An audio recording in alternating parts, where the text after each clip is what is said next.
mau siapapun pemainnya ya, kalian tuh harus fight lah ya.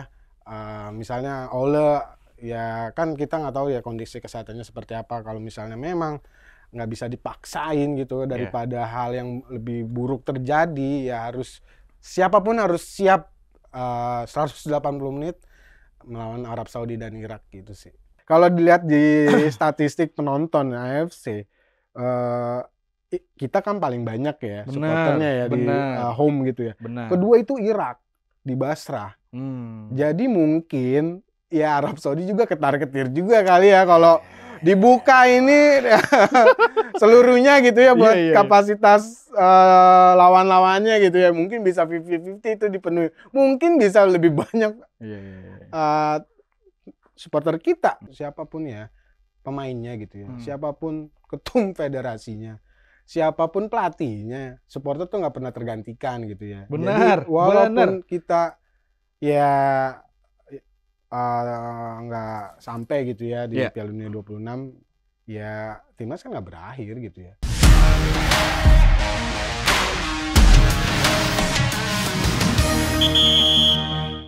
Garuda Calling menuju ke ronde 4, 180 menit menjadi takdir timnas Indonesia. Apakah akan langsung lolos ke Piala Dunia 2026? Apakah akan lanjut ke ronde 5? Ataukah harapan dan perjuangan timnas Indonesia akan sampai pada di ronde 4 menuju ke Piala Dunia 2026. Halftime break kali ini ada edisi khusus mendatangkan salah satu supporter dari La Grande Indonesia. Please welcome Mas Ilham. Hey. Thank you. Apa kabar Mas Ilham? Sehat, alhamdulillah. Ya ini hari ini hari Senin, tanggal 6, kita bermain di tanggal 9 kalau aku nggak salah ya Mas Ilham ya. Kalau di Saudinya kan tanggal 8. Tanggal 8 kan. Kalau di Indonesianya tanggal 9 dini hari lah ya, 12 lewat berapa 12 menit lewat gitu 15. ya. Mas Ilham nanti malam mau berangkat tapi beliau menyempatkan diri untuk datang ke halftime break. Tepuk tangan semuanya. Halftime break. Gokil. Vamos. Mas Ilham, nih kali ini ada nggak datang. Biasanya aku berdua. Oh berdua, iya makanya gue sering lihat di YouTube berdua. Berdua kan ya, ini nggak tahu. Padahal timnya semalam habis menang. Oke, apa tuh timnya? Dia timnya dari Italia, Inter Milan. Oh sama dong. Ya sama, fans Inter. Iya. Bang DJ, nih nyesel lo nggak datang nih fans Inter nih. Bantai lagi ya. Iya. 4-1 ya, Cremonese ya kalau nggak salah. Nah ini mumpung ada Inter lawan Cremonese nih. Iya. Mas Ilham kan salah satu pemain kita juga kan ada yang dari Cremonese juga kan. Iya pastinya. Di sana itu ada kiper kita yaitu Emil Audero. Iya. Nah ini aku mau masuk ke langsung ke persiapan para pemain. By the way ini aku mau ngambil konteks gini Mas Ilham dari perspektif La Grande lah gitu. Nanti aku mau banyak ngulik tentang perspektif dari La Grande mengenai topik-topik yang akan aku tanyain nanti gitu kan. Siap. Nah, tadi udah aku singgung tentang salah satu pemain kan Emil Audero, kita nggak berkesempatan main ya ternyata ya. Makanya Pak Sumarji itu udah mention, udah announce bahwa resmi ya Martin Pas juga kan meragukan. Emil Audero juga nggak main, yang didatangkan adalah Nadeo dan salah satu kiper aku lupa namanya siapa. Melihat persiapan dari para pemain nih, Mas Ilham, dari La Grande sendiri melihat komposisi pemain yang dipanggil oleh Coach Patrick, gimana ngeliatnya dari?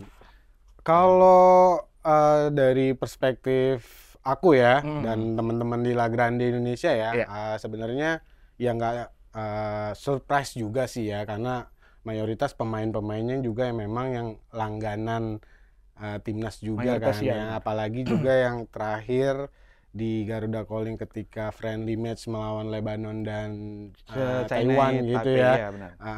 Jadi mungkin karena buat yang round 4 lah ya persiapannya, terutama di belakang ya, di bagian kiper ya.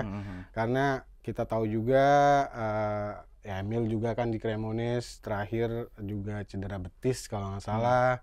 Terus Martin Pas juga akhirnya sih sebenarnya dia kan cederanya udah lama ya, kurang lebih 7 match dari MLS dia nggak main ya. 2 bulan lebih kayaknya. Iya, 7 match kalau nggak salah dia nggak main ya, absen di MLS. Tapi baru kemarin lah ya di MLS dia masuk di bangku cadangan dan masuk ke DSP lah dia. Iya, masuk DSP dan itu juga sebuah lampu hijau juga ya buat kita ya, karena mau gimana pun juga ya Emil dan Martin Paes juga kan sebagai tulang punggung di bagian kiper gitu kan.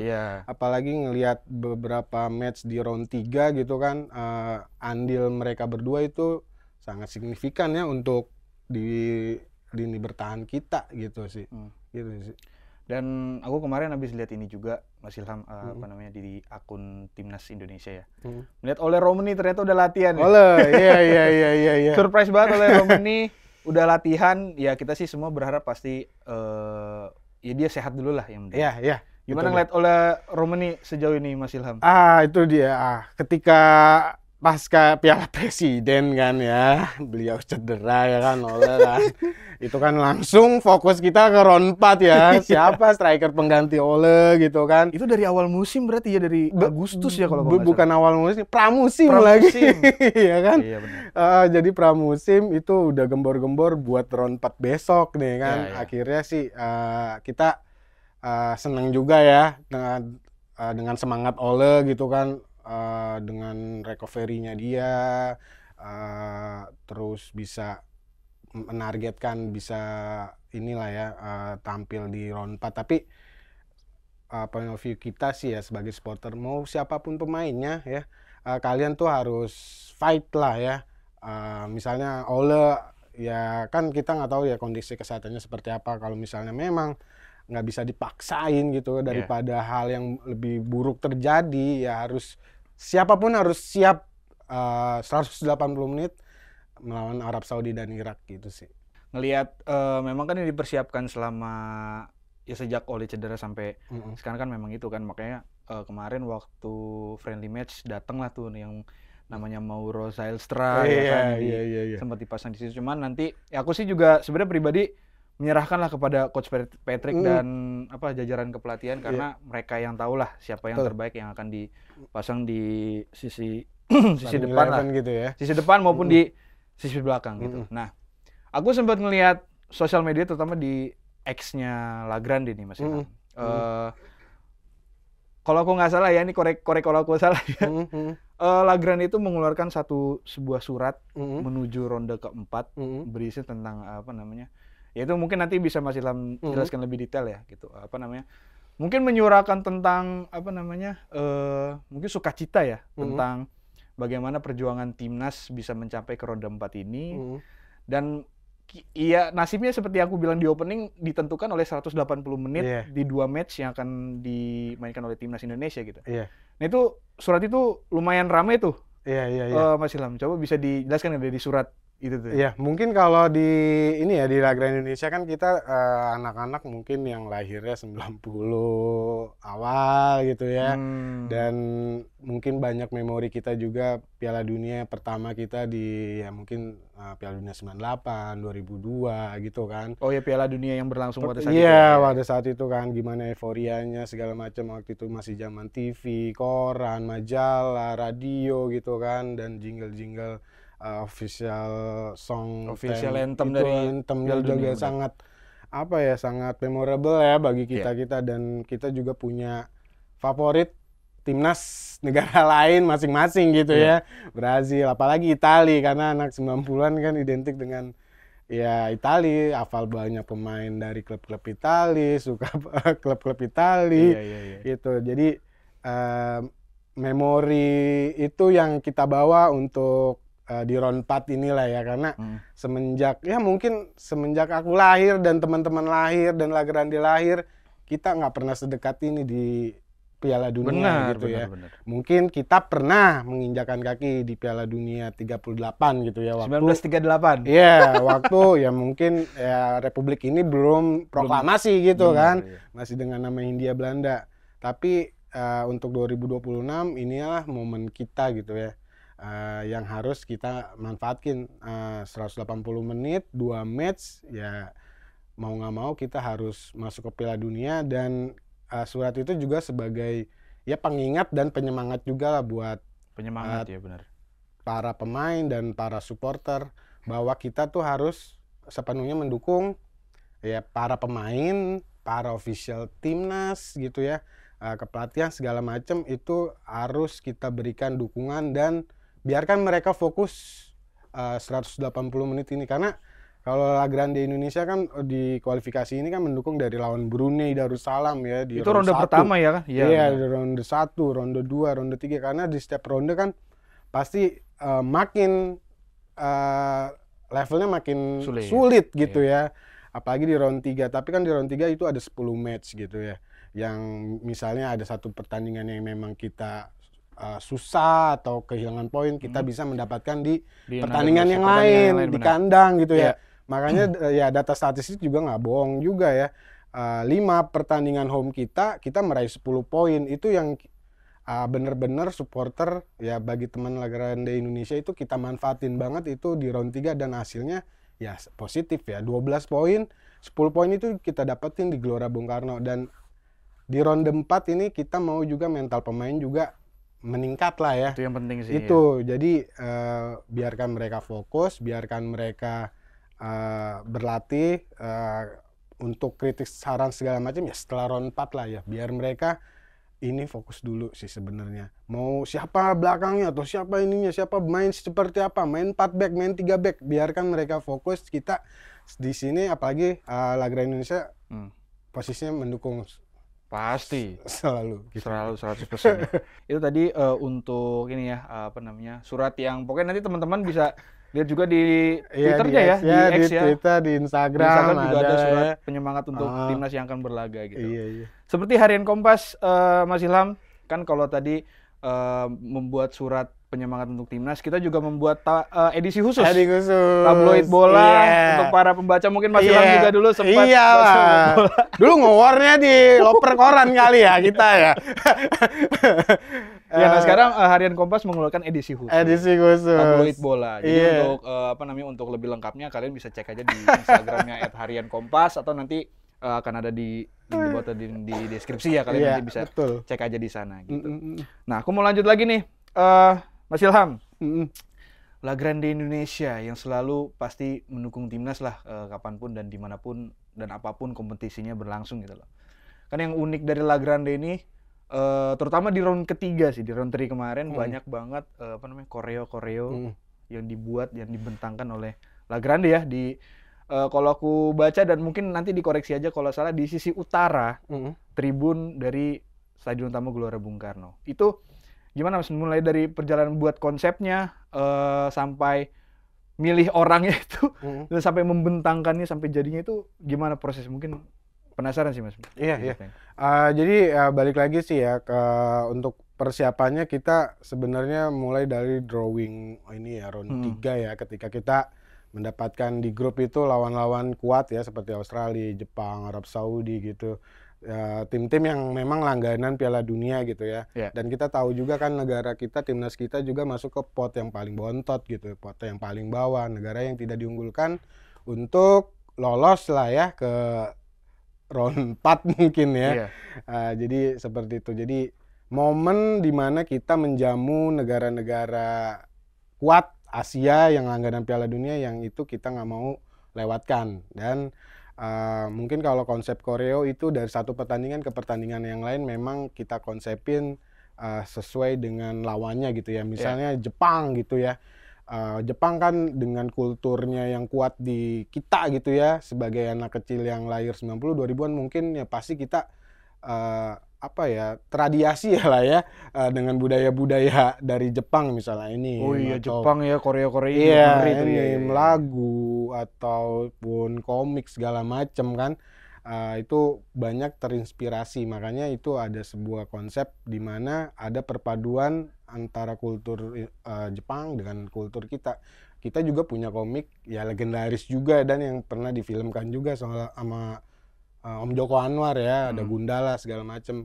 Nah itu bersatu dan menjadi sebuah konsep, yaitu Gundala dan Godzilla bertarung dari Jepang di Gelora Bung Karno gitu. Viral itu. Karena Godzilla itu ya salah satu ikon penting di Jepang juga kan. Nah, Gundala pun sama lah ya. Jadi seperti itu, dan ya balutan musik segala macam, dan ada kata-kata yang lirik-lirik dari Bernadia segala macam itu. Lah yang pas banget tuh lirik Bernadia. Iya ya, pas banget karena aransemennya itu dramatis, dan ya pas hari itu hujan deras. Iya, itu yang kita tahu juga Gundala dan Gojira muncul kalau ada petir dan hujan gitu kan. Ya itu semesta mendukung lah ya. Jadi seperti itu. Mungkin nextnya lawan yang Bahrain gitu. Sebuah konsep di mana show your dignity. Ya, Garuda terbang tinggi di atas langit Kartens gitu ya. Ya, langit Kartens kita tahu ya puncak tertinggi di Indonesia, salah satu Seven Summit juga di dunia. Itu kita mau abadikan di dalam koreo.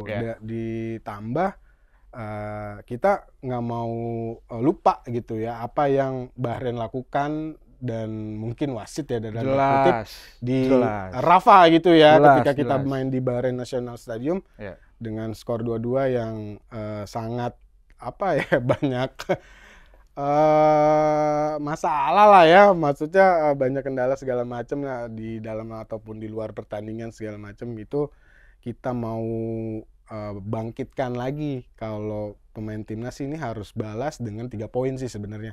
Dan ya kalau show your dignity itu uniknya sih sebenarnya karena Bahrain dan Australia itu apa ya? Karena kan jedanya sedikit ya. Iya, nah itu tuh beberapa hari ya. Aku mau tanya juga sama Silam. Ya itu aku anak-anak tuh kita bikin show your dignity itu belum tahu hasil dari Australia seperti apa gitu kan. Oh iya benar. Jadi kata-kata atau kalimat penyemangatnya itu kita mau cari yang seperti apa nih. Ketika nanti menang kita ngejumawa, tapi ketika kalah kita harus bangkitin nih. Ya mungkin ya show your dignity udah paling pas. Jadi menang atau kalah ketika lawan Australia ya, itu harus kita bangkit lagi. Iya, selain itu untuk membalas dendam juga sama Bahrain gitu. Terus ya lawan ya Tiongkok, ya Tembok Cina, hancur segala macam, Kesatuan Nusantara segala macam. Gatot Kaca kalau itu aku nggak salah. Iya sih, orang banyaknya bilang Gatot Kaca, terus Raja siapa gitu ya. Cuma itu emang karakter fiksi lah ya dari kita segala macam. Ya kalau untuk pembuatan ya beda-beda ya waktunya ya. Kalau untuk Jepang karena kita pertama kali yang koreo yang besar juga, itu kita juga masih trial and error gitu dari sketsa segala macam kurang lebih 2 bulan lah. Wah, 2 bulan? 2 bulan dari sketsa segala macam sampai loadingnya di GBK. Berarti dari awal ronde 3 tuh ya berarti ya? Bisa jadi? Iya kan? Benar. Soalnya kan kalau nggak salah lawan Jepang tuh masih sempat di 2024 ya kalau 2024 tahun lalu. Jadi 2 bulan itu karena satu kita belum pernah buat Tifo 3D yang besar itu kurang lebih ukurannya 25 kali 50 meter. 25? Oh enggak, lebih gede dari itu. Iya, 25 kali 50 meter. Dan yang terutama kita pikirin concernnya itu safety-nya pasti. Pasti. Ya itu yang kita kalau untuk gambar konsep segala macam kan teman-teman juga banyak yang bisa gitu ya. Tapi untuk safety ini kita harus gandeng orang profesional lah untuk K3-nya segala macam instalasi, katrol dan lain-lain lah. Itu yang kita memang butuh waktu dan butuh persiapan yang banyak gitu kan. Karena ya pihak GBK dan federasi juga kan harus punya standar juga kan ketika untuk kita mau membangun Korea itu nggak bisa tiba-tiba kita mau main asal. Iya men. Ini tarik kan nggak mungkin. Tarik gitu ya besinya itu berapa mili sebesar ini nih besi penopang koreo kita tuh. Oh iya pas itu gede banget itu. Kelihatan aja di TV atau di stadion kecil ya kayak bambu gitu. Tapi kalau dilihat tuh sebesar segini berapa mili nih. Ya seperti itu bro. Jadi ya itulah dan kalau untuk tim ini ya tim koreo ya produksi koreo jadi kita punya satuan divisi lah ya Not Presente namanya. Jadi mereka ini yang memang produksi awal sampai akhir koreo sampai loading sampai di instalasi di Tribun Utara gitu Bang Dev. Kalau aku sih ngedengar ceritanya ya kan jujur Mas aku belum pernah nonton ke stadion nih. Tapi ngelihat apa namanya? React mulai ya. React terus kita dari balik layar aja.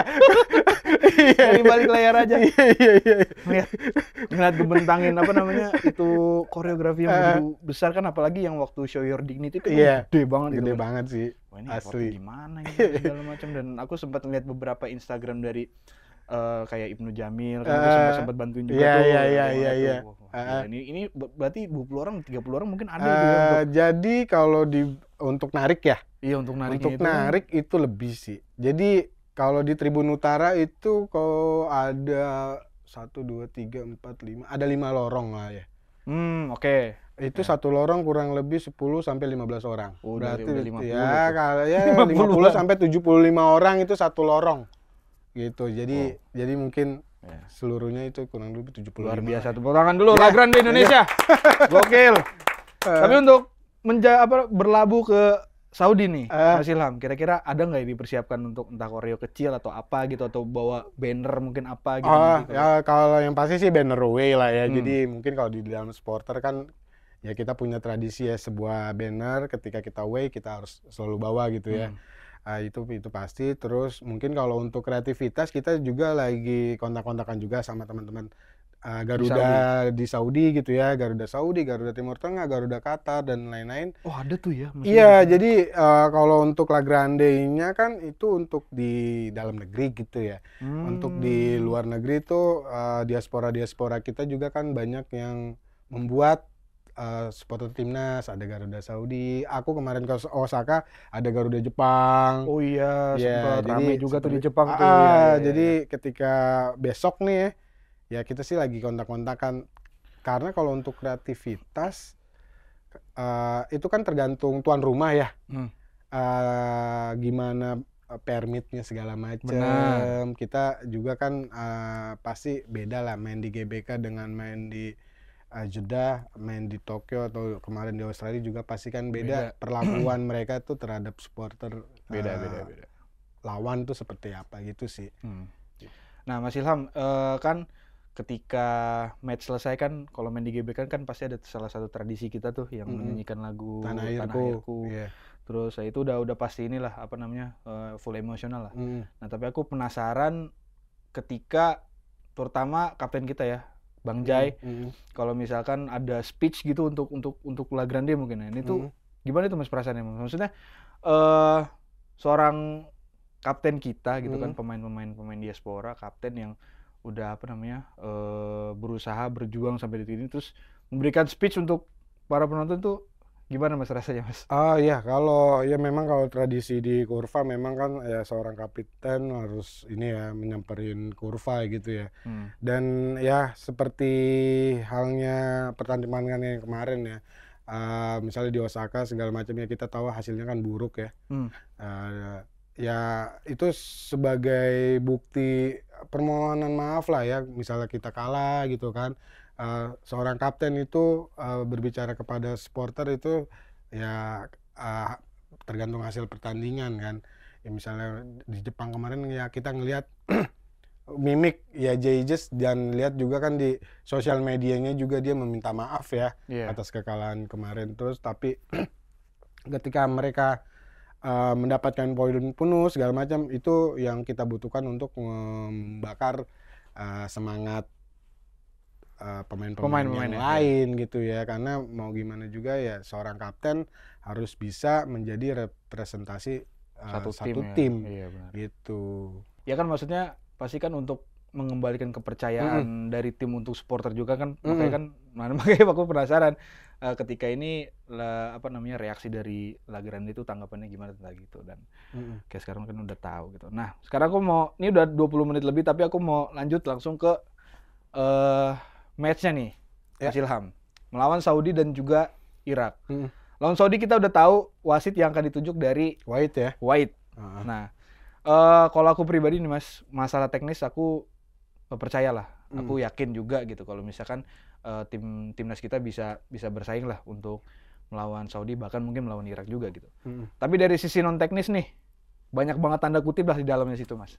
Nah kalau dari Mas Ilham dan mungkin La Grande-nya sendiri melihat mulai dari ditunjuknya Saudi Arabia menjadi tuan rumah, terus juga tadi kan udah disinggung juga jadwal dari pertandingan yang mungkin dalam tanda kutip udah tanda kutip nih menguntungkan lah untuk Saudi Arabia. Wasit dari regional mungkin ya nggak jauh lah dari sana. Nah itu dari La Grande sebenarnya melihatnya sempat ada, wah nggak bisa nih begini nih, atau gimana Mas? Ya. Sebenarnya kalau dari sisi supporter sih sebenarnya kalau untuk menunjukkan wasit tuan rumah segala macam ya kita udah nggak kaget lah ya. Negara Arab ya menjadi negara Arab lah ya dari dulu ya. Karena Jepang, Korea Selatan pun pernah merasakan mereka dikerjain sama negara-negara Arab. Cuma yang kita tekan dari awal gitu ketika kita lolos round 4, kuota tiket. Karena bagi supporter tiket itu adalah sebuah tanda bahwa kita bisa mensupport langsung gitu kan.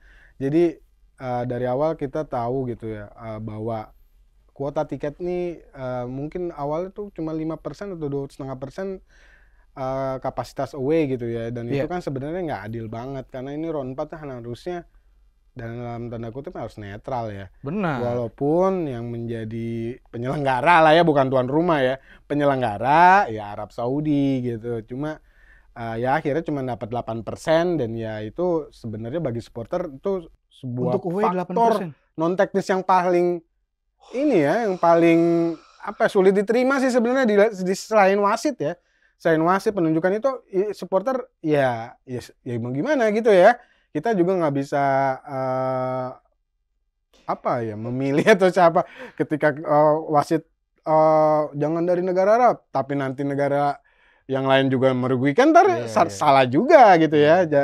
Tapi kalau dari segi La Grande ya kuota tiket sih sebenarnya karena kuota tiket yang ini ya yang bikin gregetan gregetan itu ini gimana sih maksudnya itu kapasitas 50.000 loh ya King Abdullah gitu ya kita dikasih 8%. Itu cuma 5.000 gitu.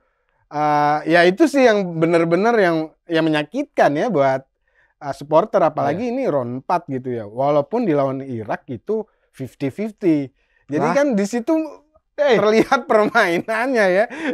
Kalau bagi supporter sih itu ya aku nggak tahu ya makan Federasi Arab mungkin juga apalagi kalau dilihat di statistik penonton AFC kita kan paling banyak ya supporternya ya di home gitu ya. Kedua itu Irak di Basrah. Jadi mungkin ya Arab Saudi juga ketar-ketir juga kali ya kalau dibuka ini seluruhnya gitu ya buat kapasitas lawan-lawannya gitu ya. Mungkin bisa 50-50 itu dipenuhi. Mungkin bisa lebih banyak supporter kita gitu ya. Itu sih faktor non teknis. Selain itu ya harus misalnya wasit ya kalian harus bermain aman. Contohnya lawan Lebanon kemarin itu udah sebagai uji coba dan pandangan buat pertandingan nanti lawan Arab Saudi. Gimana pemain-pemain Arab ketika nanti bertanding dan mereka unggul disenggol sedikit jatuh. Udah ciri khas Timur Tengah lah kayak gitu. Contoh ketika lawan Bahrain di GBK. Benar. Kita udah menang 1-0 dulu. Dia nggak pernah guling-guling. Benar iya. Dan kita juga nggak guling-guling, Gong. Kita kan fair gitu ya. Pemain-pemain kita lihat dari Gelora Bung Karno ketika lawan Bahrain, Arab Saudi, ketika dia kalah, kelihatan waktu kita main di sana kelihatan. Iya. Itu ya. Itu sih yang menguras emosi para pemain dan akhirnya tidak fokus. Itu. Saudi 8% nih naikin lah. Mak 15-20% gitu loh. Gak seberapa. Kalau kata netizen lawanin ya donatur ya. Ada susahnya kalau donatur. Bukan donatur, dilarang ngatur. Iya benar. Ya itu sih sebenarnya kalau dari informasi pas nonton seperti itu sih. Wah ini agak ya aku juga karena baru dengar juga nih ternyata informasi terkait tiket away untuk tim away segitu di Saudi Arabia nih ya. Semoga teman-teman nanti yang nonton nggak ikutan kepancing lah gitu. Iya itu dia. Ada gimana gitu. Nah, masih gergetan nih gara-gara tiket nih.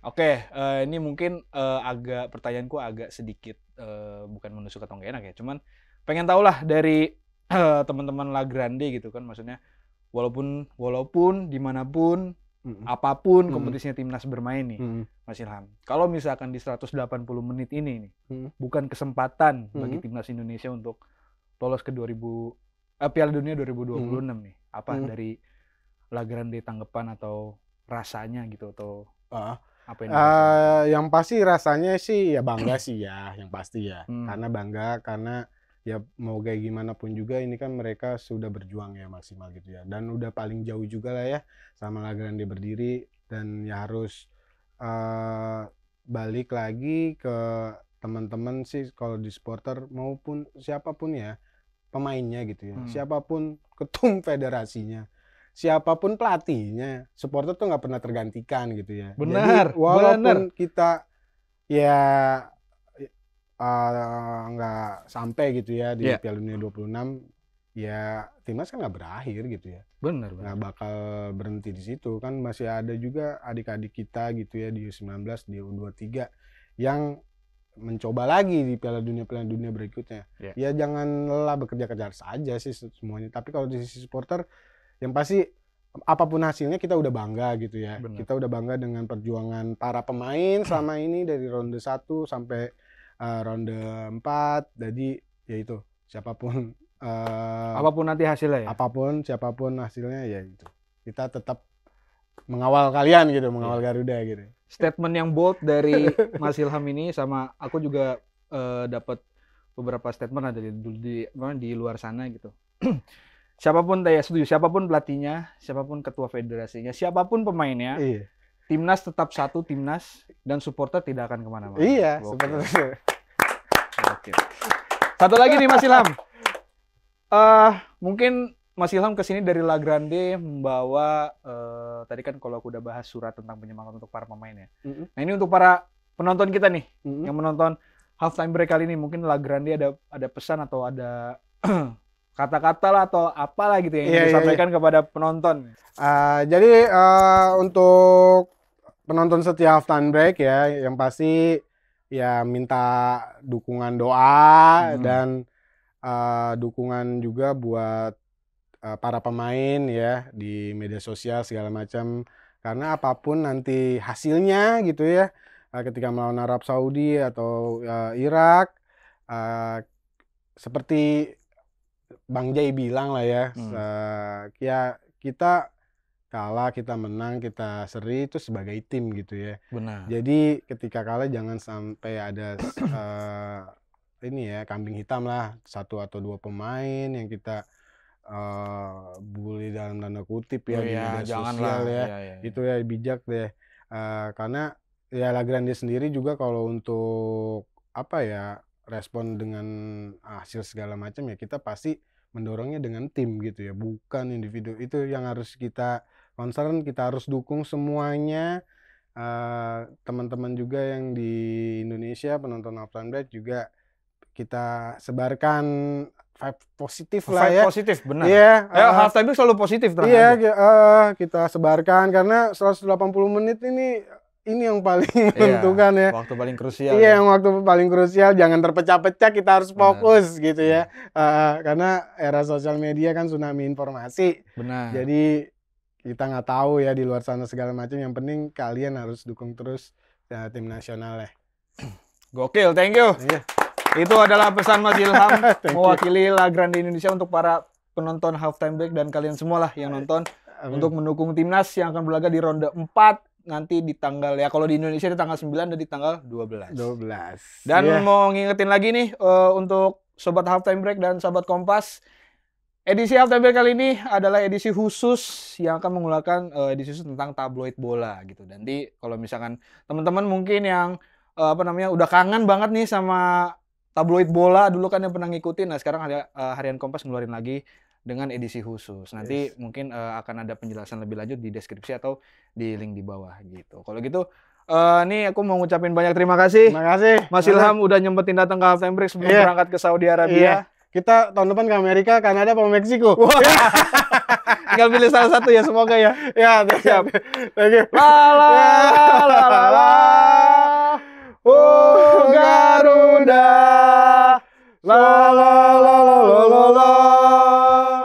Oh Garuda. Sekali lagi Mas Ilham. La la la la la la. Oh Garuda. La la la la la la. Oh Garuda. Oke sobat halftime break, terima kasih dan sampai jumpa di edisi halftime break timnas selanjutnya. Bye bye guys, thank you.